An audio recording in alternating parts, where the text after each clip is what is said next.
Welcome to ice point. This आज हम अपना आगे का चैप्टर कंटिन्यू करते हैं। तो आज का टॉपिक है आदर्श राज्य। तो आइए जानते हैं कि आदर्श राज्य मतलब क्या होता है। जैसे अगर हम अब बात करें तो इस आदर्श राज्य को हम स्मार्ट सिटी कह सकते हैं ना। तो स्मार्ट सिटी में क्या क्या फैसिलिटीज़ होनी चाहिए।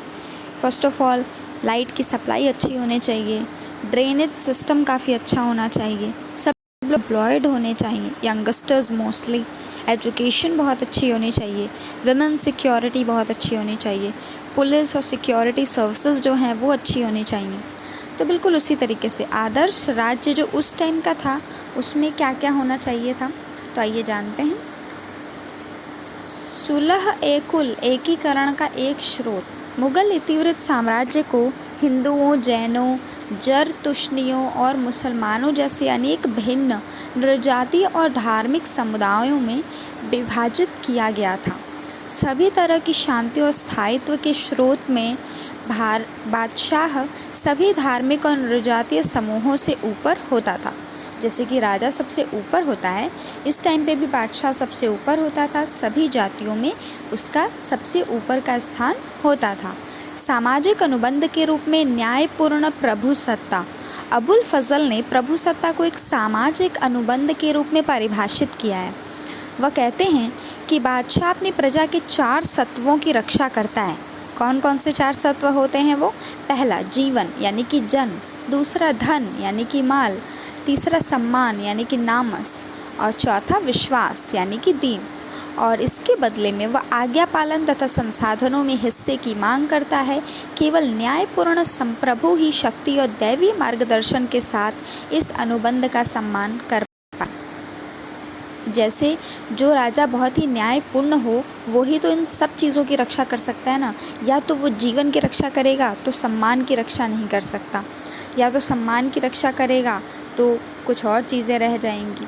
तो ये थोड़ा सा कठिन है कि सबके विश्वास को भी जीत के रखना, अपने धन को भी बचाए रखना।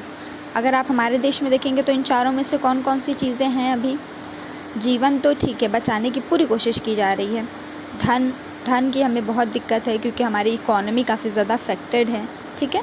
नेक्स्ट वन इज़ सम्मान ठीक है, बढ़ रहा है, भारत देश में विकासशील देश में है और काफ़ी कहा जा रहा है कि ग्रोथ अच्छी हो रही है इंडिया की। तो ठीक है, वो बहुत ज़्यादा ग्रोथ तो नहीं हो रही है, लेकिन हाँ एक कह सकते हैं कि कुछ ना से कुछ होना ही बेहतर होता है। तो एक मिनिमम रेट में ही ग्रोथ हो रही है और ये भी अच्छी बात है। बट विश्वास है सबको एक दूसरे के ऊपर? बिल्कुल भी नहीं है। कितने सारे विरोधी पार्टीज़, ये सारे अविश्वास के ही तो कहीं ना कहीं सूचक है ना। आगे चलते हैं। राजधानियों और दरबार। राजधानी नगर क्या होता है? हम सभी जानते हैं, कैपिटल। इंडिया की राजधानी कौन है?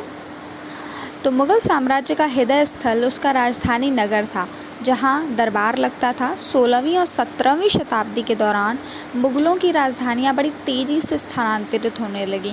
हालांकि बाबर ने लोदियों की राजधानी आगरा पर अधिकार कर लिया था, तथापि उसके शासन के 4 वर्षों के दौरान राजसी दरबार भिन्न भिन्न स्थान पर लगाए जाते रहे। 1560s के दशक में अकबर ने आगरा के किले का निर्माण करवाया। इसे आसपास के क्षेत्रों की खादानों से लाए गए लाल बलुआ पत्थर से बनाया गया। यू नो व्हाट, कि ये इम्पॉर्टेंट नहीं है कि फिर कितनी चीज़ों से बना, कितनी चीज़ें आई, इतने लोग सीमेंट लेके आए, इतने लोग मेहनत किए, ये बिल्कुल भी इम्पॉर्टेंट नहीं है, कहीं नहीं आने वाला है ये। व्हाट इज़ इम्पॉर्टेंट कि राजधानियाँ काफ़ी ज़्यादा स्थानांतरित होती गई। ठीक है, कहते हैं ना कि एक पेज में अगर 100 लाइन है ना, तो उसमें से आप 80% तो नहीं आने वाला पेपर में, 20% इज़ वेरी इंपॉर्टेंट। तो वो 20% उसका बेस होता है। ठीक है, लोग कहते हैं ना कि स्वामी विवेकानंद जी ने एक पूरी बुक याद कर ली थी और उन्होंने क्या कहा था कि उन्होंने बुक को सिर्फ एक लाइन में समझा है, मतलब हर एक पेज को एक लाइन में समझा है और उसकी एकदम बेस को समझने की कोशिश की है और उन्होंने पूरी बुक इस तरीके से याद कर ली है। तो बिल्कुल यही मैटर करता है कि एक एक लाइन, ये तो किसी को भी याद रह जाएगा ना कि बड़ी दिक्कत हुई, फिर पत्थर आने में दिक्कतें आई, फिर सबने मिलके कार्य किया, ये तो किसी को भी याद हो जाएगा। बट जो इम्पोर्टेंट इन्फॉर्मेशंस हैं, जैसे कालचक्र हमने आपको समझाया, वो काफ़ी ज़्यादा इम्पॉर्टेंट है, तो उसे अच्छे से लर्न करें क्योंकि वो ही आपको लिखना है। पूरी एकदम किताबी भाषा एक एक लाइन उठा के नहीं छाप देनी है। नेक्स्ट वन इज़ मुग़ल दरबार। शासक पर केंद्रित दरबार की भौतिक व्यवस्था ने शासक के अस्तित्व को समाज के हृदय के रूप में प्रदर्शित किया तथा इसका केंद्र बिंदु इस प्रकार राज सिंहासन अथवा तख्त था जिसने संप्रभु के कार्यों को भौतिक स्वरूप प्रदान किया। इसे एक ऐसे स्तंभ के रूप में देखा जाता है जिस पर धरती टिकी हुई थी। सहस्त्राब्दियों के भारत के राजतंत्र का प्रतीक रही छतरी शासक की कांति को सूर्य की कांति से पृथक करने वाली मानी जाती थी। इतिवृत्तों ने मुगल संप्रांत वर्गों के बीच हैसियत को निर्धारित करने वाले नियमों को भी काफ़ी सुस्पष्टता के साथ देखा है। जैसे अभी क्या होता है, हम देखते हैं ना कि जो 10,000 से या 5,000 पर मंथ से नीचे कमाते हैं वो लोअर मिडिल क्लास हो गए, जो 10,000 15,000 के बीच में कमाते हैं वो मिडिल क्लास हो गए, जो उससे थोड़ा ज़्यादा कमाते हैं वो थोड़ा अपर मिडिल क्लास में आएंगे, फिर थोड़ा ऊपर आते हैं तो दैट्स हायर क्लास, फिर जो करोड़ों में लाखों में उनकी सैलरीज होती हैं they are higher upper class होते हैं। ठीक है, तो इस तरीके से हमने हैसियत के अनुसार ही तो बांटा है कि हाँ जो बहुत गरीब है तो वो एकदम लोअर मिडिल क्लास है, फिर जो थोड़ा अमीर है उससे जो किसी तरीके से अपना खर्च चला लेता है जो मध्यम वर्गीय हैं दैट्स कॉल्ड मिडिल क्लास। तो इस तरीके से उस टाइम पे भी डिवाइडेशन थी इन चीज़ों की। आगे चलते हैं।